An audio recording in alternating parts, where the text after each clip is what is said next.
Senhoras e senhores, obrigado por aguardarem. Sejam bem-vindos à audioconferência da Armac Locações, para a discussão dos resultados referente ao segundo trimestre de 2022. Informamos que todos os participantes estarão apenas ouvindo a audioconferência durante a apresentação da companhia, e em seguida iniciaremos a sessão de perguntas e respostas, quando maiores instruções serão fornecidas. Caso algum dos senhores necessite de assistência durante a teleconferência, queira, por favor, solicitar a ajuda de um operador digitando *0. Antes de prosseguir, gostaríamos de esclarecer que eventuais declarações que possam ser feitas durante essa audioconferência, relativas às perspectivas de negócios da companhia, projeções e metas operacionais e financeiras, constituem-se em crenças e premissas da diretoria da Armac, bem como informações atualmente disponíveis para a companhia. Considerações futuras não são garantias de desempenho, envolvem riscos, incertezas e premissas, porque referem a eventos futuros e, portanto, dependem de circunstâncias que podem ou não ocorrer. Investidores devem compreender que condições econômicas gerais, condições da indústria e outros fatores operacionais podem afetar os resultados futuros da empresa e podem conduzir a resultados que diferem materialmente daqueles expressos em tais considerações futuras. Agora, gostaria de passar a palavra ao Sr. Fernando Aragão, co-CEO da Armac. Por favor, Sr. Aragão, pode prosseguir. Bom dia a todos. Obrigado pela presença em nossa teleconferência de resultados. Para iniciar, eu e o José gostaríamos de agradecer a todos que estão de forma direta ou indireta envolvidos em nossas atividades. A Armac multiplicou por 3 vezes em um ano e reconhecemos os sacrifícios e o comprometimento que esse crescimento demanda de todos nós. O crescimento que estamos executando só é possível com pessoas que sonham grande e empreendem para realizar um propósito. E estamos cada vez mais entusiasmados com o nosso propósito e o que há por fazer no longo prazo. Através da reciclagem e do compartilhamento, a indústria de máquinas se tornará muito mais eficiente e racional. O desperdício causado pelo descarte prematuro e pela ociosidade é um grande redutor de produtividade, não só no Brasil como no mundo. Reduzir esses desperdícios é uma missão empresarial que cria valor econômico, gera empregos de qualidade e mais sustentabilidade para as indústrias que servimos. Em relação aos resultados do segundo trimestre, seguimos nossa agenda de crescer com responsabilidade, focados no longo prazo. Por isso, a prioridade desse ano segue sendo amadurecer nossos processos internos e fortalecer a cultura de serviços que nos trouxe até aqui. Nesse trimestre, atingimos 2 marcos financeiros importantes. Uma receita bruta anualizada de 1 bilhão e pela primeira vez um EBITDA trimestral acima de 100 milhões. São números ainda muito pequenos, perto do que estamos perseguindo, mas já simbolizam uma escala diferenciada no nosso setor de atuação. Após essa breve introdução, passarei a palavra ao nosso diretor de Finanças e Relação com Investidores, Gabriel Ferreira, que apresentará com mais detalhes nossos resultados financeiros do trimestre. Obrigado. Obrigado, Fernando. Bom dia a todos. Agora eu vou apresentar o resultado do segundo trimestre de 2022. Começando pela página 3, apresento os destaques do resultado. Nossa frota atingiu, ao final de junho, 7.522 máquinas e equipamentos para alocação, uma adição de 624 ativos em relação ao primeiro trimestre de 2022. Já o CAPEX do trimestre foi de 241 milhões, um CAPEX mensal médio de 80 milhões de reais, que representa um crescimento de 6% comparado aos 76 milhões apresentados no trimestre passado. Como resultado desse investimento e manutenção de nossa produtividade, tivemos um crescimento de receita bruta de 16%, atingindo 250 milhões de reais e quebrando pela primeira vez o marco de 1 bilhão de reais de faturamento anualizado.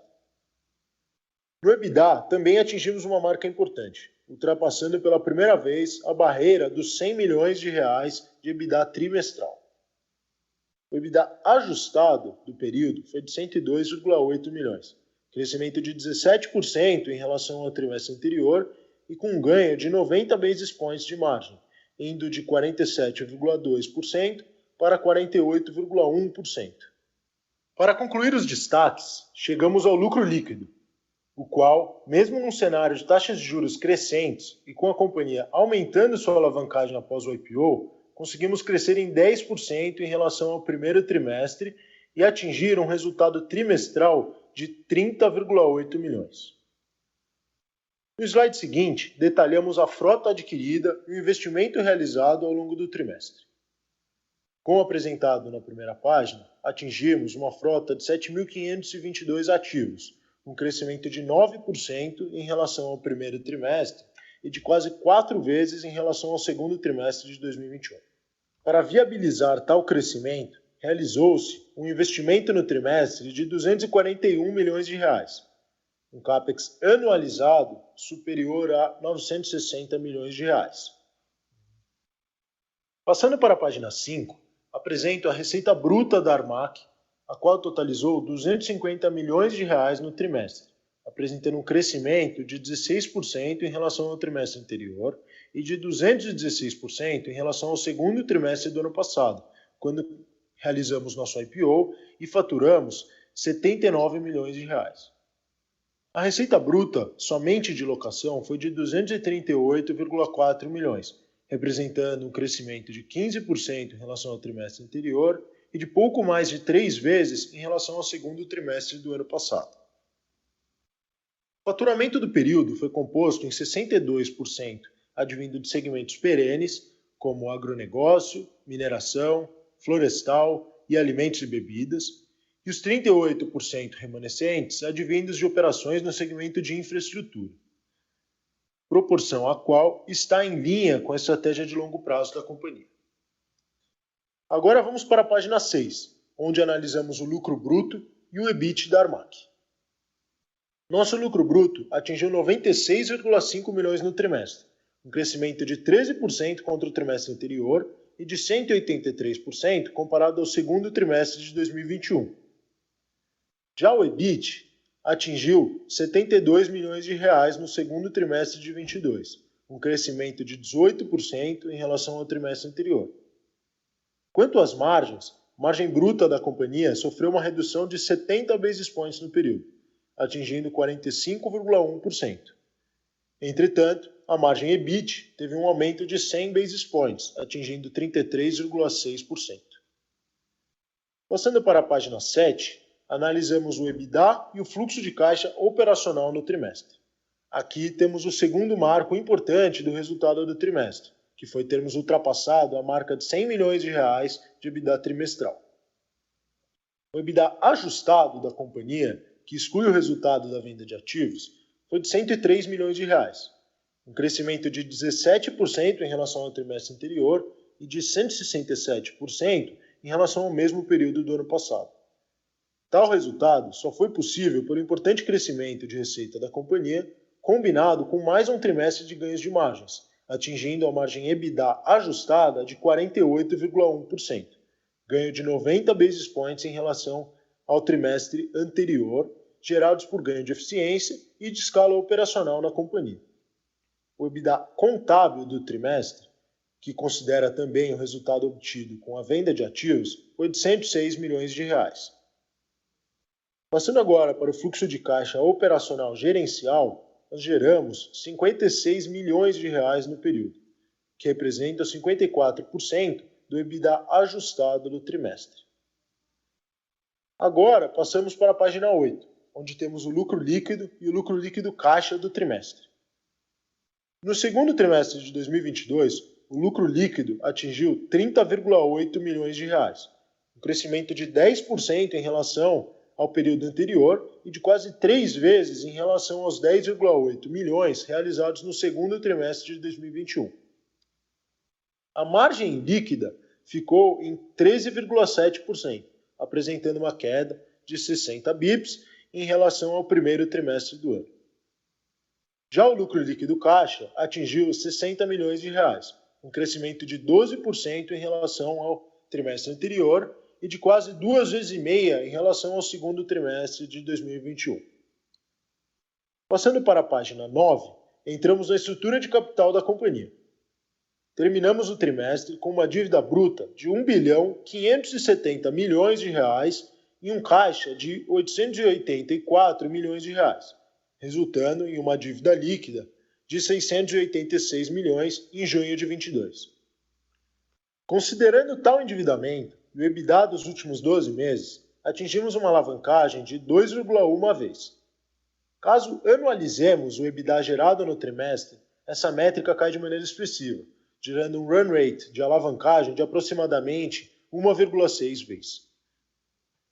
O custo médio de dívida da companhia ao longo do trimestre se manteve em linha com o anterior, em aproximadamente CDI mais 3,1%. Passando para o próximo slide, nos aprofundamos no cronograma de amortização de dívidas financeiras da companhia. Concluímos junho de 2022 com um caixa de 884 milhões, suficiente para arcar com o fluxo de amortizações de dívida até o final de 2025. Entretanto, no mês de julho, concluímos a emissão do primeiro CRA da companhia, que melhora expressivamente a qualidade de nossa estrutura de capital. Apresentamos à direita o cronograma pro forma de amortização de dívida da Armac, já considerando a captação do CRA e o pré-pagamento da primeira debênture de emissão da companhia, ambos ocorridos no mês de julho.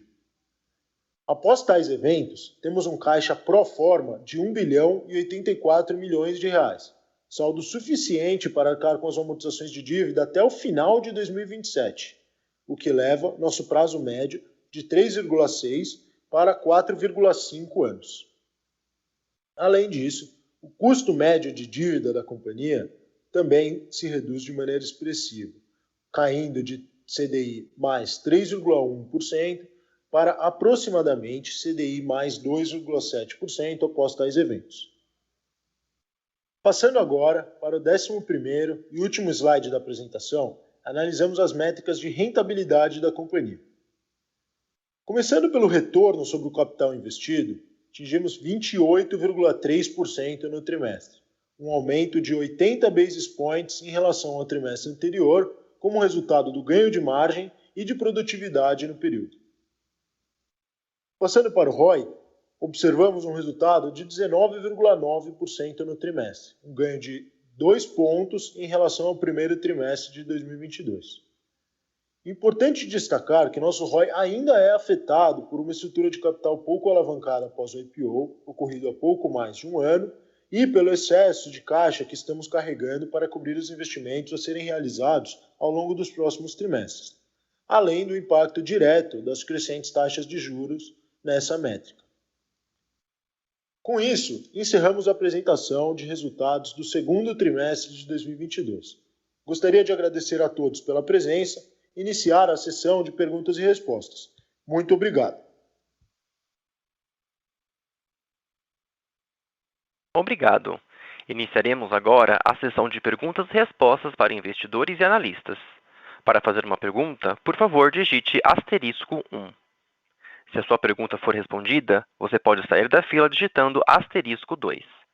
As perguntas serão atendidas na ordem que forem recebidas.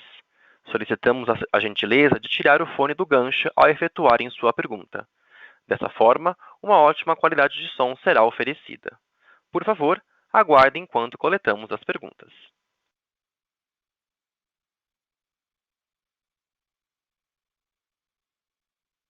Nossa primeira pergunta vem de Lucas Marghiori, da BTG Pactual. Pessoal, bom dia. Obrigado pelo call aí. 2 tópicos do meu lado aqui, tá? O primeiro sobre inflação de máquina nova, né? Aumento de preço de máquina nova. Vocês mencionaram aí no release que alguns segmentos na margem começam a ter, ainda tem aumento de preço. Queria saber se na tendência acumulada aí vocês já começam a ver algum tipo de arrefecimento de aumento de preço de máquina. O que está sendo as negociações? As montadoras estão ainda querendo passar aumento de preço aí para o final do ano, para a gente saber um pouquinho como é que está o momento de preço de máquina como um todo.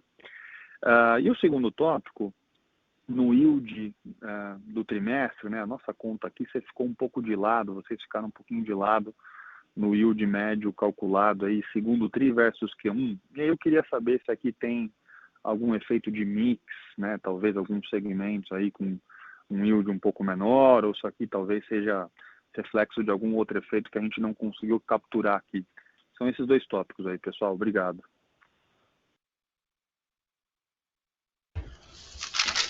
Oi, Lucas, tudo bem? Obrigado pela pergunta. Quem está falando é o José. Fernando recebeu a filha ontem, então eu aqui vou fazer a sessão aqui de respostas, tá? Bom, vou começar aí pela resposta do preço dos equipamentos, tá?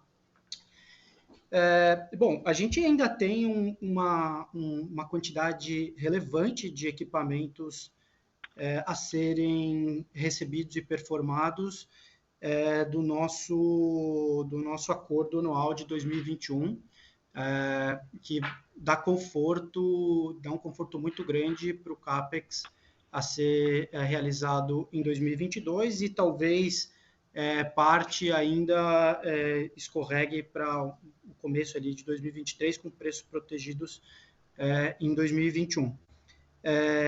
É claro que existe inflação de preços percebida, existe essa pressão nas negociações que a gente está fazendo, mas a gente tem se movimentado para garantir os melhores preços diferenciais para o ano que vem, de formas inovadoras, não querendo repetir a mesma lógica que a gente vem atuando nos últimos anos.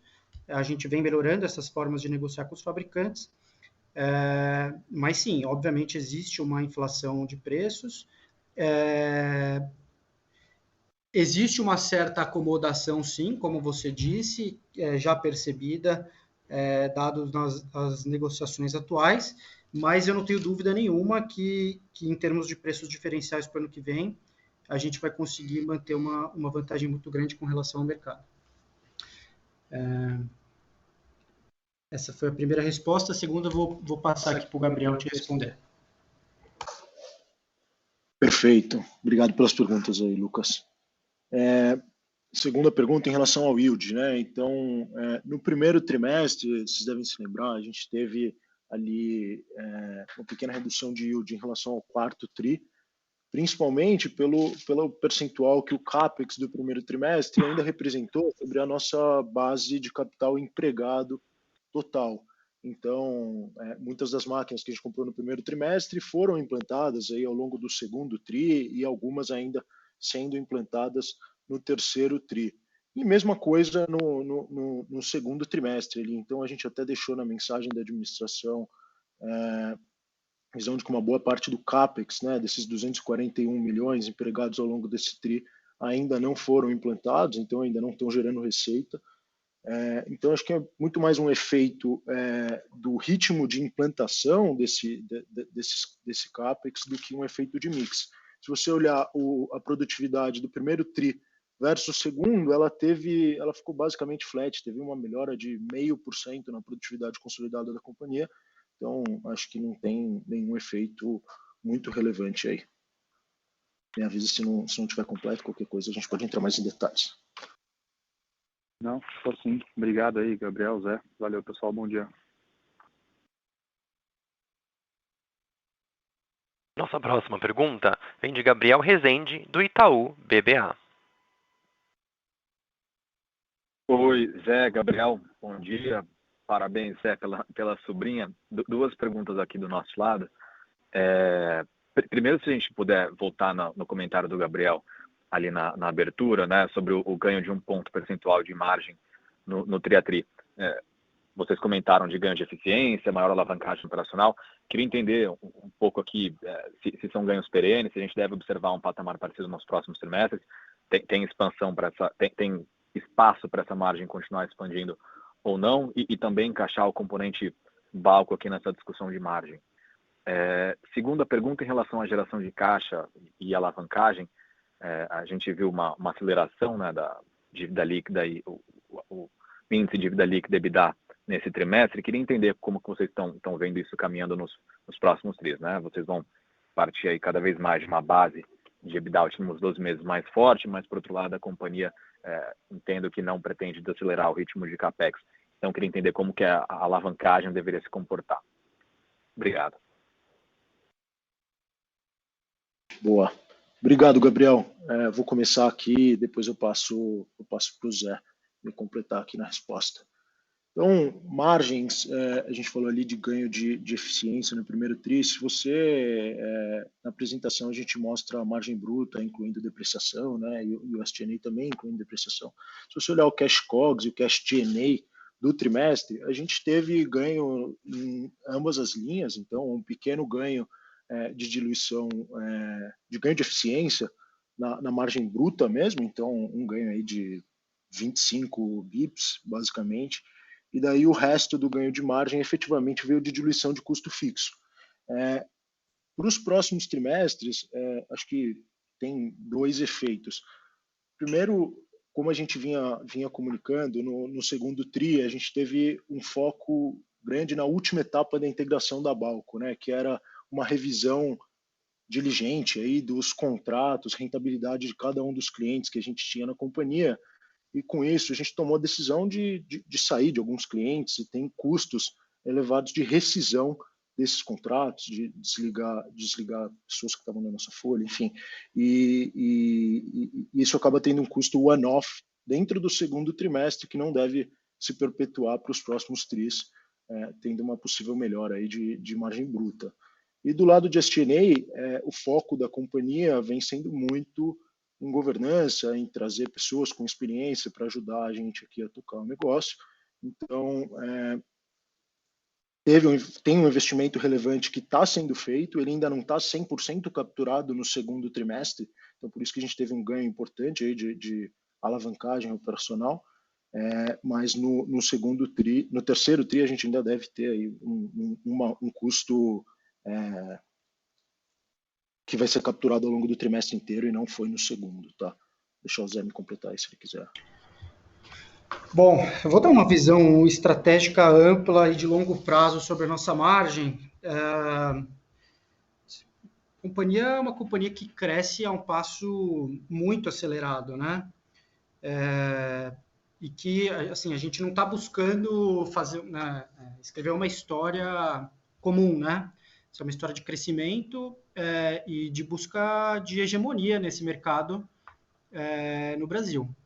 Então, quando a gente olha para isso, como gestor principal da companhia, eu não assim, é óbvio, né? A margem é extremamente importante, mas um ponto percentual para cima, um ponto percentual para baixo, numa companhia que tem uma missão tão grandiosa quanto a nossa, o curto prazo, assim, ele pode ser um pouco enganoso. Eu acho que a gente tem espaço para melhoria relevante na nossa margem. A companhia ela está amadurecendo num passo acelerado em termos de gestão. É claro, né? Para uma empresa que vai fazer o crescimento que a gente vai fazer nesse ano, as tensões de crescimento elas são muito fortes, né? Mas, ao mesmo tempo, a gente é muito dinâmico, muito ágil nas nossas melhorias de gestão. A nossa diretoria agora, ela já é uma diretoria com pessoas com uma senioridade maior, a gente está investindo muito em tecnologia de gestão, os processos internos estão numa curva de amadurecimento muito grande, estamos recebendo inputs muito bons do nosso recém-formado conselho, que hoje é um conselho que faz provocações de altíssimo nível. Então, assim, quando eu olho para a companhia como um todo, assim, o nosso trabalho é para melhorar a margem no longo prazo, né? Tem a questão da Balco, pegando aqui um pouco da resposta do Gabriel, é um processo ongoing. Assim, a integração de uma companhia desse tamanho para a gente vai terminar no final desse ano, talvez no começo do primeiro TRI do ano que vem. Integrado está integrado, está no mesmo sistema, mas quando é que acaba o saneamento dos custos dessa empresa? Eu acho que ainda demora um pouco. Então, eu acho que a gente está trabalhando muito aqui dentro de casa, e essa é um pouco a mensagem que o Fernando passou no começo, né, de amadurecimento. Aonde esse amadurecimento vai nos levar em termos de produtividade, melhoria da nossa produtividade lá no top line e também ganhos não percebidos na margem, que a gente foi perdendo eficiência dado esse crescimento enorme, eu não sei. Agora, eu não vou ficar lutando por isso na trincheira enquanto a companhia está dobrando todo ano. Mas essas melhorias elas estão acontecendo, né? Então, por isso que eu digo, né? 1% de margem no trio, para cima ou para baixo, não é isso que a gente está olhando aqui. Onde é que essa margem pousa daqui a 5 anos? E na minha visão, a gente vai buscar patamares mais altos do que esse. Eu tenho certeza que é possível. Boa. Só agora puxando o gancho da sua segunda pergunta, Gabriel, da alavancagem, realmente a gente saiu de uma alavancagem ali do primeiro TRI de 1,7 vezes, indo para uma alavancagem de 2,1 no segundo trimestre. Lembrando, essa alavancagem, se a gente olhar o trimestre anualizado, ela ainda é uma alavancagem de 1,6 vezes, né, de run rate. Então, no nível atual, a gente ainda considera a companhia desalavancada e tem espaço para a gente alavancar e extrair mais retorno para o acionista aqui, do ponto de vista da companhia consolidada, mas isso como parte do nosso processo de investimento e alavancagem da companhia após o IPO, a grande entrada de capital ali que teve mais ou menos um ano atrás.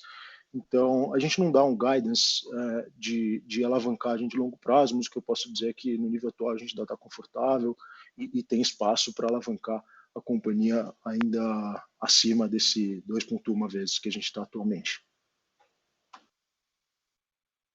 Tá certo, bem claro, Zé Gabriel. Obrigado.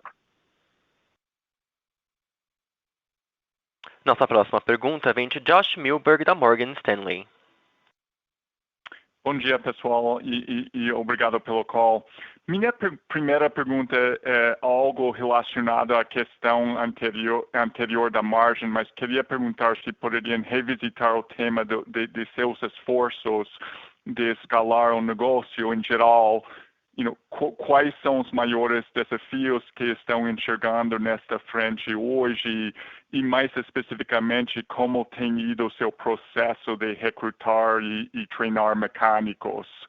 E minha segunda pergunta seria sobre o tema de venda de ativos e sobre a necessidade de ir otimizando a frota ao longo do tempo. Se poderiam discutir isso, se esperam o mesmo nível de venda no segundo semestre do ano e também se poderiam dar um pouco de cor sobre a natureza das máquinas sendo vendidas. Muito obrigado.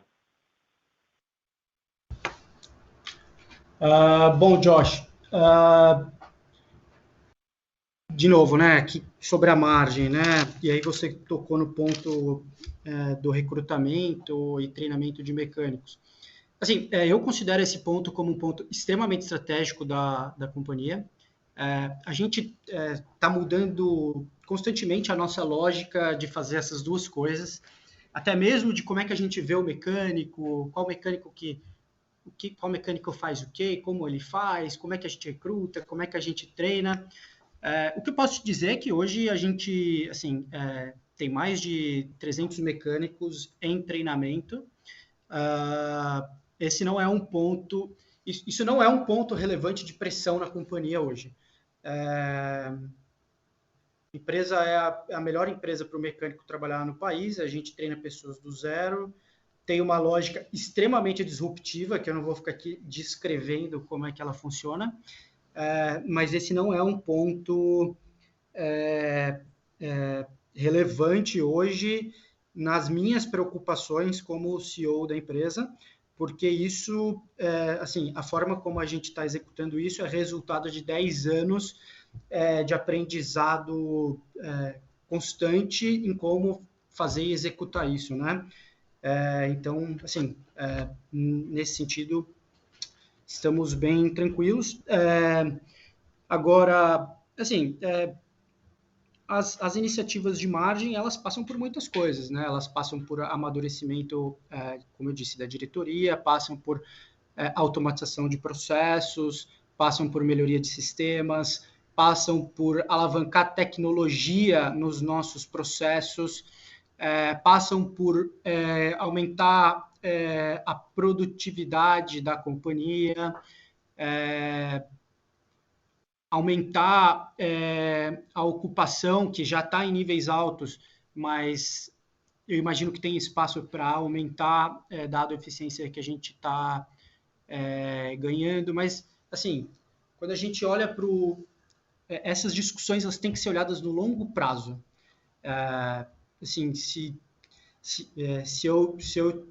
uma companhia que cresce como a nossa, se eu tiver que sacrificar 2 pontos de margem em um trimestre para ganhar 5 pontos de margem em 5 anos, pode ter certeza que a gente vai fazer isso. A gente é uma companhia que pensa no longo prazo. Essa é uma maratona, não é uma corrida de 100 metros. Então, é para isso que a gente está olhando, estamos fazendo tudo com solidez, e paulatinamente, né? Estamos aprendendo muito conforme vamos nessa caminhada. Quer pegar a segunda? Boa. Passando aqui um pouco venda de ativos. No primeiro trimestre a gente vendeu 9 milhões de reais em máquinas, né? E agora no segundo tri a gente fez uma venda que totalizou 12 milhões. Ainda muito pouco expressivo, né? Algo 5% do faturamento de ambos os trimestres e ainda completamente inexpressivo quando a gente olha o nosso imobilizado total, que já ultrapassa 1,6 bilhões de reais em máquinas, né, e ativos para alocação. Então, menos 1% disso que foi vendido ao longo do ano, né? Então, muito pouco relevante para nós, mas ao longo da história da empresa, a empresa não tinha equity, sempre trabalhou com dívida, a gente comprava máquinas de diferentes montadoras, acessando crédito dos montadores, e ficou com uma frota muito heterogênea. Nesse processo que o Zé estava descrevendo, de formação de mecânicos, especialização, melhora de processos, não faz sentido a gente ter 10 marcas diferentes para cada segmento de máquina que a gente tem na frota. Então, a gente está vendendo máquinas para homogeneizar a nossa frota, ter uma frota um pouco mais padronizada, com 4, 5 montadoras, né, em cada segmento. Com isso, a gente consegue ter um estoque de peças suficiente para atender a demanda de manutenção com mais eficiência, consegue treinar os nossos mecânicos melhor para essas máquinas específicas. Então, isso é o que a gente vem fazendo. E, dado o momento atual de mercado, que o Zé entrou um pouco ali no começo do call também, a gente está aproveitando um momento no qual a gente comprou máquinas com valores muito mais baratos do que elas estão sendo negociadas no mercado hoje, e a gente está conseguindo vender máquinas usadas por um preço muito vantajoso para nós. Então, seria na nossa visão aqui, um grande erro estratégico aqui, a gente não aproveitar o momento para sanitizar a nossa frota de alguma forma e vender essas máquinas que a gente consegue vender com um valor ainda muito vantajoso. Acho que é um pouco esse o perfil das máquinas em nosso momento. Vou só arrematar essa resposta, acho importante. Venda de ativos nunca vai fazer parte do nosso modelo de negócios. Nosso modelo de negócios é usar o equipamento até o fim da vida dele, e quando chegar no fim, reciclar e dar mais uma vida. Então, não faz parte do nosso modelo de negócios, mas é uma linha que vai se manter dentro da nossa receita, né? Venda de equipamentos é tático e oportunista. Então, quando a gente taticamente, estrategicamente, dentro da nossa frota, decide executar isso, porque a gente conhece a máquina, entende o custo de manutenção daquele equipamento, como é que ele está se comportando na frota, como é que ele está se comportando na atividade do nosso cliente. Então, tudo isso, esse conhecimento fino de máquina, ele entra na conta na hora da decisão do que vender, o que ficar, para qual marca a gente vai homogeneizar a nossa frota. Então, são coisas do dia a dia da companhia, né? E aí a gente vai tomando essas decisões táticas e oportunistas baseado nos momentos de mercado, né? Então, é algo que se mantém, mas nunca de forma relevante, né? O nosso modelo de negócio não é esse e nunca vai ser, né? O valor que a gente propõe gerar para a sociedade vai muito além de ficar trocando ativo de mão rapidamente, né? Então, uma linha que vai se manter, mas, enfim, sempre pequena em termos de valor. Perfeito, obrigado pelas respostas detalhadas, Gabriel. Bom dia para vocês. Lembrando que para fazer uma pergunta, basta digitar *1. Nossa próxima pergunta vem de Lucas Barbosa, do Santander. Oi, bom dia, Zé e Gabriel. Parabéns pelos resultados e obrigado por pegar a minha pergunta. E, por favor, manda parabéns para o Fernando pelo nascimento da filha por mim. Eu tenho duas dúvidas. A primeira é sobre o cenário de demanda. Vocês poderiam falar um pouco sobre como que vocês estão vendo a demanda por novos contratos e se essa demanda está vindo de novas regiões que a companhia está explorando ou nas regiões que a empresa já atua há alguns anos? Essa é a primeira pergunta, depois eu pulo para a segunda. Obrigado.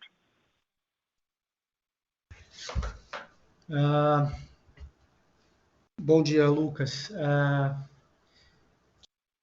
Fernando deve estar escutando, então ele recebeu seus parabéns aí. Maria Helena, o nome da filha dele. Bom, ponto da demanda aí. Assim, a demanda ela é fortíssima. O mercado ele é muito profundo. Ela se mantém muito forte. A gente não consegue atender todos os pedidos que a gente recebe. Então, essa é a nossa realidade. A gente tem uma sobredemanda muito grande. Então, a gente escolhe os pedidos de acordo com o que a gente consegue atender e o que maximiza o nosso retorno. Então, assim, e aí, são novas regiões, são as regiões que a gente atende. Hoje, o ambiente que a gente está é de todos os lados. Sim, regiões que a gente atende, regiões que a gente não é tão forte. Hoje a gente atende todas as regiões do país, né? Bem dizer. Mas regiões que a gente já é mais forte, continuam com a demanda forte. Regiões que a gente não é tão forte, também tem demanda forte. A demanda por contratos de longo prazo tem sido muito alta, a nossa conversão de contratos é alta, a gente tem uma posição estratégica única para capturar esses contratos. Então, hoje a gente não está no mundo de restrição de demanda. Eu acho que a gente, dada a profundidade desse mercado e as mudanças estruturais pelas quais ele passou e vem passando, vão manter esse ambiente de sobredemanda por algum tempo ainda. Então, tanto no que a gente chama aqui de spot, tanto no que a gente chama de longo prazo ou setores perenes, a demanda está muito forte. Os fatores que fazem essa demanda ser forte em cada um dos nossos segmentos mudam, né? Mas, assim, hoje a gente tem muito espaço de crescimento do lado da demanda. Super claro, Zé. Muito obrigado. Você me permitiu uma segunda pergunta sobre a linha do balanço de fornecedores, que teve uma queda tri contra tri. Se puderem só dar um pouco de cor, se teve alguma mudança na política, se foi algo pontual, etc. Isso ajudaria bastante. Obrigado. Perfeito, Lucas. Obrigado. Obrigado pelas duas perguntas aí. Acho que dinâmica de fornecedores é algo que a nossa linha de fornecedores, ela inclui fornecedores operacionais, né, e os nossos fornecedores de CAPEX também. Então, a gente está constantemente em negociações com eles, tanto de melhora de prazo, melhora das condições na aquisição dos ativos em si. E com isso, essa linha tem alguma volatilidade, tanto do momento que a gente pegou esse CAPEX dentro do trimestre. Então, se eu concentrar uma compra grande no final do trimestre, isso vai acabar escorregando para o trimestre seguinte, e se comprar no começo, o contrário. Mas acho que não teve nenhuma mudança grande de política entre primeiro trimestre e agora. A gente acabou com um saldo de fornecedores parecido ali, realmente teve uma redução de 12 milhões, quase 10%. mas não teve nenhuma mudança de política, acho que foi muito mais momento de relacionamento e timing da aquisição de máquinas dentro do trimestre com os fornecedores. Só, Lucas, eu quero só complementar a resposta que eu te dei aí, aproveitando a oportunidade que eu estou aqui, não é sempre que eu estou aqui falando com vocês, né? Então, a gente tem essa sobredemanda, o nosso grande desafio aqui é como a gente aumenta a ocupação, né, assim, aumenta a ocupação atendendo essa sobredemanda. São desafios gigantes dentro de uma companhia que já é grande.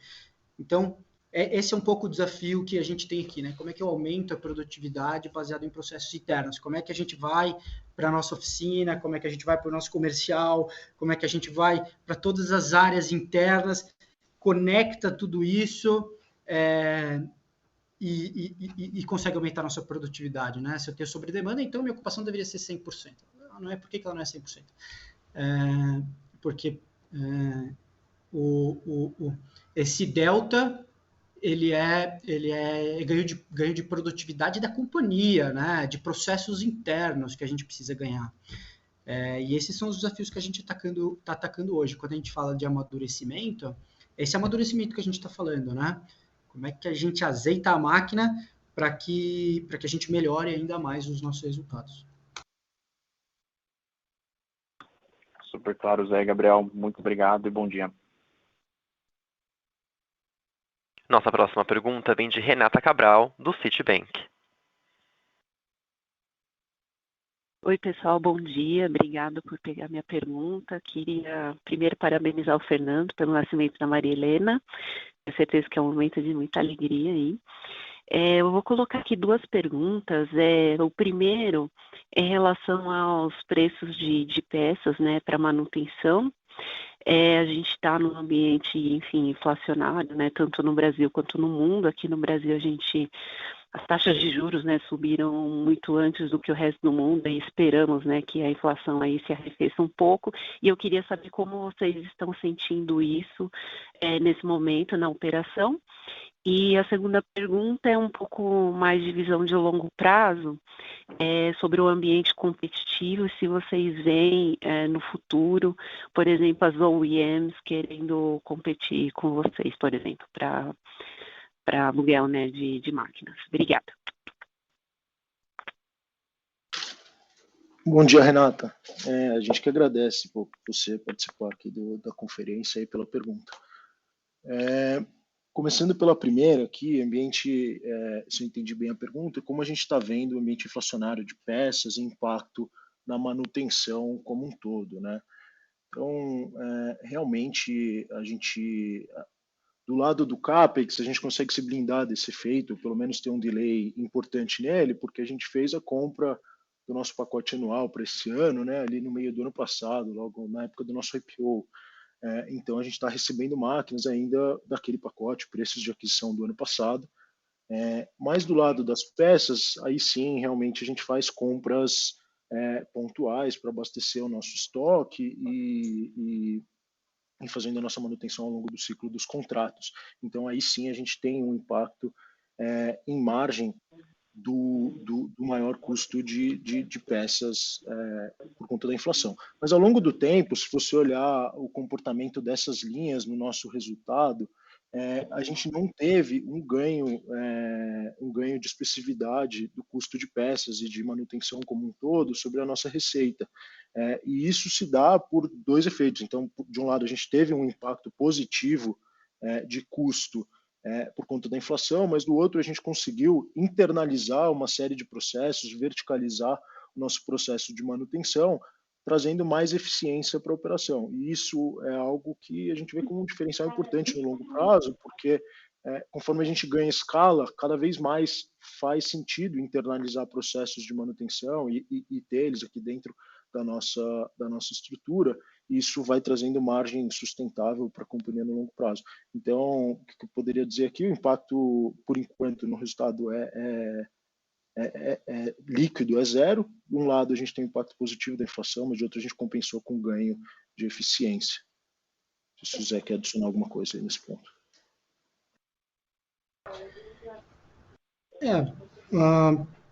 Obviamente, a gente visualiza a inflação em peças que está acontecendo, ou que já aconteceu. Eu acho que, em termos de peças, as nossas principais linhas, elas já pousaram o valor, acabaram uma curva muito acentuada de crescimento. Mas, no final do dia, o que a gente está percebendo é que isso não está machucando o nosso resultado. A gente é muito diligente, né, com manutenção. A empresa é uma empresa de manutenção, né? Antes de ser uma empresa de locação de máquinas, ela é uma empresa de manutenção. Então, esse é o nosso negócio, né? Então, sempre que uma linha começa a incomodar, a gente pensa em verticalizar.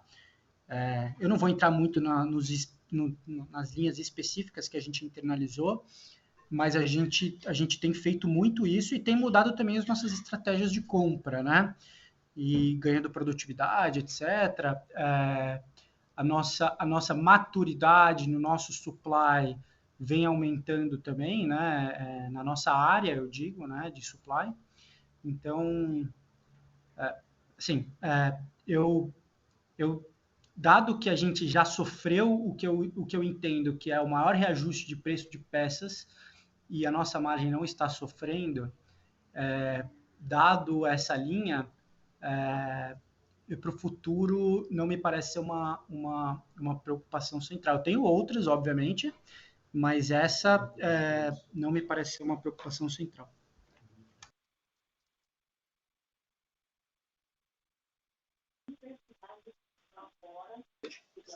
Renata, só completando... Perfeito. Pode falar, desculpa. Não, acho que completando a sua segunda pergunta, né, ambiente competitivo, entrada de OEMs no setor, né, acho que a gente tem algumas concessionárias presentes no nosso, já fazendo locação e numa estrutura que competem com a gente em alguns segmentos específicos, mas na nossa visão, acho que como o Zé introduziu, aí a gente é uma empresa de manutenção acima de qualquer coisa, e isso passa muito por termos o maior alinhamento possível com os interesses do nosso cliente. Então, a gente visa muito fazer a manutenção e cuidar dos nossos ativos da maneira mais eficiente possível, tanto do ponto de vista de custo e de impacto de longo prazo, né, fazer esses ativos durarem por muito mais tempo, e com isso a gente consegue reverter isso em benefícios, menor custo operacional para os nossos clientes, que trazem para eles também vantagens muito grandes de longo prazo. E daí, quando a gente olha para OEMs entrando nesse segmento, acho que o alinhamento é muito diferente, né, porque um OEM, além dele estar fazendo o rental em si, ele vende ativos, ele vendeu essas máquinas para outros clientes e ele vende o serviço de manutenção nas concessionárias também. Então, acaba que ele é o vendedor de peça, ele é o vendedor de máquinas, ao mesmo tempo ele está fazendo o rental. O nível de alinhamento que ele tem com o cliente acaba sendo muito diferente, porque ele não visa minimizar o custo de manutenção, e sim, historicamente, ele ganha dinheiro com a manutenção e vendendo peças ao invés de reformar essas peças, vendendo novas máquinas ao invés de reformar máquinas usadas. Isso é bastante diferente da maneira como a gente pensa o negócio. Eu quero aproveitar aqui. De novo, né? Não tenho muita oportunidade de falar, essa pergunta é ótima. Assim, o fabricante que está preocupado em pesquisa e desenvolvimento, fabricação de máquinas, alugar equipamento, passa por uma dificuldade de serviço na ponta. A máquina quebra em Piracicaba, quebra em Oriximiná, no meio da floresta, no meio da soja podre. É muito complexo para o fabricante fazer isso. E aí, o que alguns deles estão fazendo é tentando ou liberando a sua rede para alugar máquinas, que não era uma realidade antes da entrada da Armac ou da abertura de capital da Armac, né? Esses caras olham para a nossa abertura de capital e falam, não, eu preciso participar dessa festa. O que eles não percebem é que assim, eles estão dando um murro em ponta de faca e tentando replicar um conceito que faliu, né? A nossa existência como companhia, ela competiu durante os anos no qual a gente não tinha nenhum recurso de capital com aventuras de fabricantes e concessionárias que já alugavam máquinas. Então, eles já faziam isso não é novidade. Só que todas, sem exceção, fecharam os seus rentals porque eles davam prejuízo. A nossa visão de negócio, ela é disruptiva nesse sentido, né? Multimarcas, manutenção, alinhamento com o cliente, não explorar o cliente em aumento de preço só porque eu tenho oportunidade. Então, é uma visão muito diferente nesse sentido, né? Então, assim, obviamente, me preocuparia muito se houvessem tentativas dos próprios fabricantes. Eles iam demorar para aprender, obviamente, talvez 10 anos, 15 anos, para estruturar uma rede de serviços eficiente, mas isso a gente não vê. O que a gente vê são as concessionárias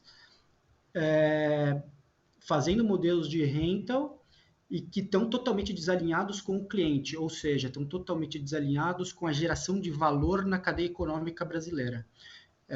Então, e não é novidade, essa não é uma novidade.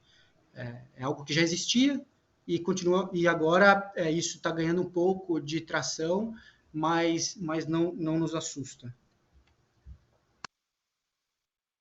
Perfeito, super claro. Obrigada, José, Gabriel. Ótimo dia aí para você.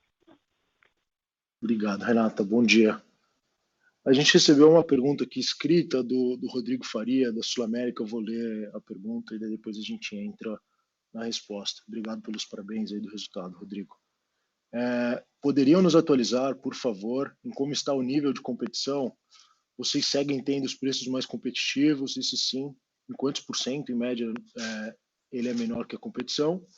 E podem também nos passar uma visão quanto à entrada da Mills no segmento de linha amarela? Vocês já competiam com a Triengio? Obrigado. Vou deixar o Zé começar aqui. Bom, obrigado, Rodrigo, pela pergunta. Assim, eu não vou cometer o erro de colocar aqui um percentual de diferença que a gente tem perante o mercado em níveis de preço. Sim, claramente a gente é o player mais barato, faz parte da nossa estratégia ser o player mais barato, vai continuar sendo assim enquanto eu continuar nessa companhia, porque preço reverte em geração de valor não só para a Armac, para a sociedade como um todo, para os nossos clientes que estão fazendo obras de concessão ou movimentando soja mais barato do que eles movimentavam antes, movimentando milho, movimentando fertilizante. Então, faz parte da nossa estratégia ser o player mais barato. Agora, por quanto, vou deixar os nossos competidores descobrirem. Agora, chegando na próxima pergunta aí, sobre a entrada da Mills nesse mercado, assim, eu vou dar alguns passos atrás, tá? Aqui, em 2013, quando eu me juntei à companhia, ou à empresa, ou à microempresa, ela faturava R$100 mil por ano. Esse ano, anualizado, a gente vai faturar R$1 bilhão. Eu fiz uma conta, eu nem acreditei no número. São 10 mil vezes de 2013 para 2022. E a concorrência já existia, né? Assim, a Mills ela já teve manipulador telescópico e vendeu manipulador telescópico. A Solaris já teve linha amarela e saiu de linha amarela. Então, assim, concorrência é normal no nosso mercado, temos muitos, a gente não tem nem 2% do nosso mercado, então concorrência é algo comum, mas, assim, do ponto de vista de gestão e também do ponto de vista cultural e de como é que a gente leva a empresa aqui, uma empresa que fez o que a gente fez Concorrência é até um pouco saudável, é um catalisador de resultado para a gente. Mas, assim, nesse sentido que eu estou querendo dizer com isso, não me assusta nesse sentido. Linha amarela é outra coisa. Linha amarela, a diferença entre o retorno de 30% ao ano e o prejuízo é a mão na chave. Então, se não colocar a mão na chave, é prejuízo. Com relação à Triengel, a gente nunca concorreu com a Triengel especificamente, porque a Triengel é uma junção da Triex e da Engel. Com a Engel, a gente concorria pouco, a gente não concorria nos mesmos contratos. Com a Triex, a história, quando a gente começou em 2013, era uma empresa hegemônica no Porto de Santos, tinha basicamente todos os terminais. O que aconteceu em alguns anos depois que a gente entrou nesse mercado foi que a gente hoje deve ter uma participação no Porto de Santos de pelo menos 90% dos terminais. Então, já concorremos com eles, tem um modelo de negócios bem diferente do nosso, uma visão de negócio diferente do nosso, então são velhos conhecidos. Obrigado. A sessão de perguntas e respostas está encerrada. Passamos agora a palavra ao senhor José Aragão para suas considerações finais. Bom, eu queria agradecer o espaço. Quero agradecer todas as pessoas. Eu sei que muitas pessoas da empresa que estão batalhando na linha de frente com a gente veem esse call de resultados. Comunidade interessada. Queria agradecer a todos. O esforço ele é diário aqui para a gente. Esse é um negócio que vai muito além do financeiro para todas as pessoas que trabalham aqui. Então, eu queria só estender os agradecimentos por esse resultado muito bom que a gente teve no último trimestre, para as pessoas que estão fazendo ele acontecer no Brasil inteiro, mais de 4.000 pessoas, e deixar uma mensagem de muita vontade aí para o futuro. Eu sou um gestor que tem... A empresa é muito jovem, né? Mas eu tenho 31 anos. E vamos ficar repetindo essa lógica, melhorando a cada dia, não tendo medo de nos disruptar, de mudar a coisa como está sendo feita. Quando você é líder, você tem que se rever, né? É muito mais difícil ser líder do que tá para trás, né? Porque você não tem quem copiar. Então, essa é uma mensagem para quem está me escutando aqui dentro da empresa. A gente tem muito a fazer ainda, mas assim, com muita energia, com disposição, com clareza, com solidez, com trabalho, a gente vai chegar onde a gente sonha, que é efetivamente gerar valor para a sociedade, não é? Assim, tanto o meio ambiente, que tem muito valor para ganhar com o nosso negócio, quanto a sociedade como um todo, melhoria social na comunidade que a gente está inserido, garantir o melhor preço para o nosso cliente, realmente criar um modelo de negócio que gere valor e que seja sustentável por causa disso. Queria agradecer a todas as perguntas, todas as pessoas que estão aqui nos escutando. A nossa história é uma história impulsionada pelo mercado de capitais. Eu tenho muito respeito por isso, sou grato e vamos trabalhar todo dia aí para honrar a confiança que vocês nos dão todos os dias. Muito obrigado. A teleconferência dos resultados da Armac Locação está encerrada. Obrigado a todos pela participação e tenham um ótimo dia.